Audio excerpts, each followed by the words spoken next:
السلام عليكم ورحمة الله تعالى وبركاته، متابعينا الكرام. نتمنى من الله عز وجل تكونوا في أحسن الأحوال. وانتم كتشاهدوا هذا الفيديو غادي نقول لكم مرحبا بكم معايا بفيديو جديد وموضوع جديد. وما تنسوناش اخوتي من التعليق ديالكم والاشتراك في القناة وليك فضلا وليس أمرا. خوتي اليوم غادي نهضر على واحد الموضوع اللي هو موضوع ديال زوجة انا وزوجة زوجي، اللي هاد الايام داير ضجة وكل شيء كيهضر على سمية، كل شيء كيتعاطف معاها، كل شيء المهم اخوتي كل شيء كيقول انهم ان الزوج ديالها جر عليها. وايمان حتى هي يعني ما كانتش بنت الناس وما ما دخلاتش وهادي وهادي. ولكن اخوتي هادشي كامل ما كاينش. اليوم غادي نتعرفوا الحقيقة. الحقيقة هي ان السيدة يعني عندها قناة، وما غاديش نذكر القناة ديالها، يعني قريبة من إيمان. خرجت في واحد الفيديو وكانوا الناس كاملين كيسولوها في التعاليق وكيقولوا لها عفاك لما قولي لنا اشنو كاين عند سمية، المشكل اللي عندها مع مع إيمان والزوج ديالها، واش بصح جراو عليها، واش بصح يعني مهم جات غير ان ادت الدور ديالها ومشات في حالها، يعني ولدات الوليدات وجراو عليها. ولكن اخوتي الصدمه هي ان هاد السيده هذه كتقول، كتنفي هادشي وكتقول بان سميه ما عندها حتى شي مشكل مع ايمان نهائيا وبتاتا، وما كاينه حتى شي حاجه في داكشي اللي كيدور لكم في الراس ديالكم. يعني هذاك الشيء كامل اللي حنا كنفكروا فيه راه ما كاينش. وهذاك الشيء اللي خرجت به سمية وكتقول انا سمية راها ما وضحاتش، يعني راه كاين بزاف. يعني الحاجه اللي قالت هي انا هادوك الوليدات راهم ولادي، ابى من ابى وكاره من كاره. هاد الشيء هذا اللي قالته سمية خلى الناس كيبقاو كيحلوا كيناقشوا غير بوحدهم، واغلبيه تعاطفوا معها وكيقولوا لها صافي راه يعني الزوج تزوج بك غير على قبل باش تولدي الولاد، صافي راه دابا ساليتي المهمه ديالك، صافي جرى عليك. ولكن اخوتي هادشي هذا ما كاينش. حنا عارفين هذاك الزوج يعني صراحة كيف شفناه كيفاش كان كيتعامل مع إيمان وكيفاش كان كيتعامل مع سمية، وكيبان سيد اللي هو محترم، يعني كيخاف الله، كيعاملهم بجوج بحال بحال. خوتي غير بالعقل وفهموني الله يرحم لكم الوالدين.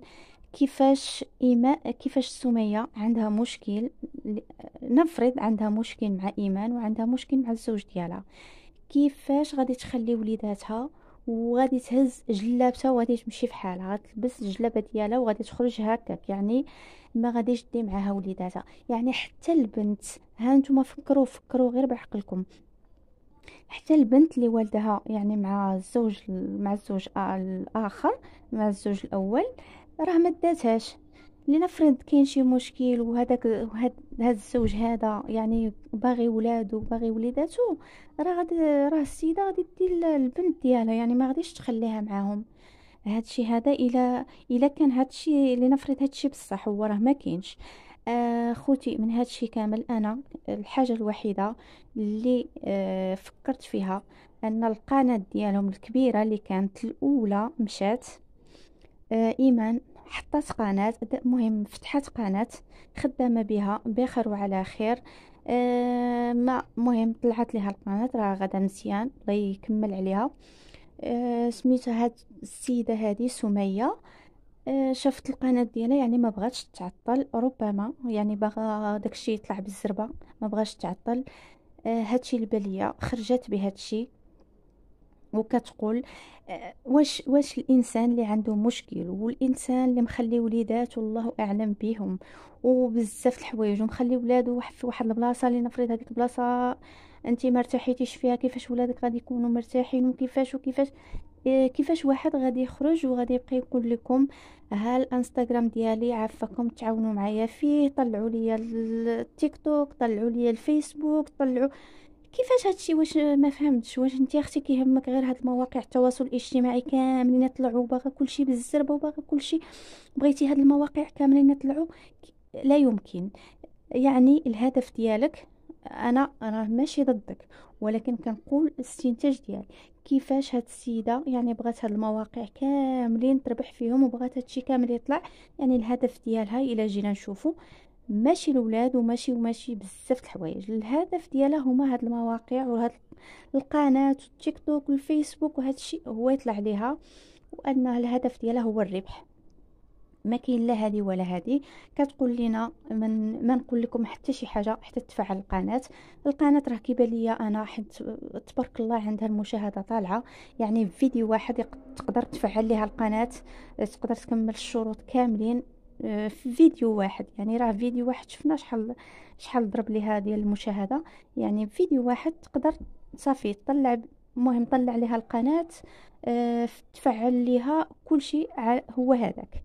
السيدة مازال مخليه المتابعين مساكن، كل شيء متعاطف، كل شيء كيبكي معاها، كل شيء. ولكن اخوتي راه ماشي هذه هي الحقيقه.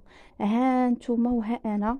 وكيف ما كنت قلت لكم شحال هذه كنت هضرت في واحد الفيديو على عاتق وساميه، وقلت لكم راه غادي دوز واحد 3 ايام غادي يرجعوا مع بعضياتهم، وراه ما كاين لا خصام، ما كاين حتى شي حاجه. فعلا هذاك دازت 3 ايام رجعت ساميه وعتيق وتصالحوا، ما كاين حتى شي حاجه. باش تعرفوا الناس ولاو كيستحمروا المتابع ولاو كيكذبوا عليهم، والهدف ديالهم ماشي هادشي هذا اللي كنشوفوا. الهدف ديالهم هو الربح لا غير. يعني هادشي كامل راه ما كاينش اخوتي. وها نتوما وها انا. يعني غادي تدوز واحد المده، غادي تخرج سميه غتقول لكم انا ما عرفتش راسي، كنت طجيت من الدار وما عرفت شنو وقع ليا، وصافي ما بقيتش حامل هذيك الدار نعيش فيها، ومشيت عند والديا الحمد لله وتعالجت وهذا، وصافي دابا راني بخير وعلى خير. هانتوما اخوتي عقلوا على هاد الهضره اللي تنقول لكم. وها نتوما وها انا. الا ما كانش هادشي اللي كنقول لكم هو اللي كاين وهو اللي صحيح، لان ما يمكنش واحد السيده عندها مشكل مع الزوج، عندها مشكل مع الضره ديالها، مخليه وليداتها سامحه فيهم، لا يمكن انك اختي تخرجي. وكيفاش غتعطيني نفسي انا ندير قناه ونفتح تيك توك ونفتح فيسبوك ونفتح انستغرام ونخدم فيهم كاملين، وعندي كيفاش غادي تكون عندي الخاطر وعندي هذاك العقل اللي غادي يخليني نحط فيديو وانا انا مزيانه وبخير وحاطه داك الفيديو؟ راه ما يمكنش، انا انسان راه كيكون عنده غير واحد، غير شي حاجه بسيطه والله العظيم ما تخليكش تقدري انك تهزي التليفون وتنوضي وتحطي فيديو وتبقاي تشاركي مع. راه ما يمكنش. فما بالك وحده مخليه 3 الوليدات وخارجه من دارها والله اعلم شنو. خوتي الانسان ما خصوش. بغيتي اختي، راه الانسان يكون صريح. بغيتي تطلعي قناتك مرحبا، اما الا كان هادشي هذا صحيح راه حنا كاملين معاك. ولكن انت كل فيديو كتخرجي كتقولي لهم غير تسناو وراني غادي نفسر لكم ونشرح لكم، وحتى شي حاجه ما شفناها. ما كاينه حتى شي حاجه. يعني كل مره غادي يجي واحد النهار غتقول لكم اخوتي انا ما ضربت حتى شي واحد على يدو، حتى شي واحد ما قتلو شوف لي فيديو ديالي ما قتلو. هادشي اللي كاين وهادشي اللي ولاو كيديروا دابا. غادي نقول لكم الله يهدي ما خلق والله يهدينا جميعا. واش غنقول لكم اخوتي، الله يهدينا والله العظيم. ما الهضره بقات كتمشي لي. انا كنشوف هاد المشاكل اللي كيديروا هاد الناس وهاد الشيء اللي كيبقاو يفكروا فيه وبحال هاد الافلام هادو. والله العظيم الى سبحان الله كيفاش كيطيحوا عليهم هاد الشيء. لا اله الا الله محمد رسول الله. تسلم عليكم اخوتي.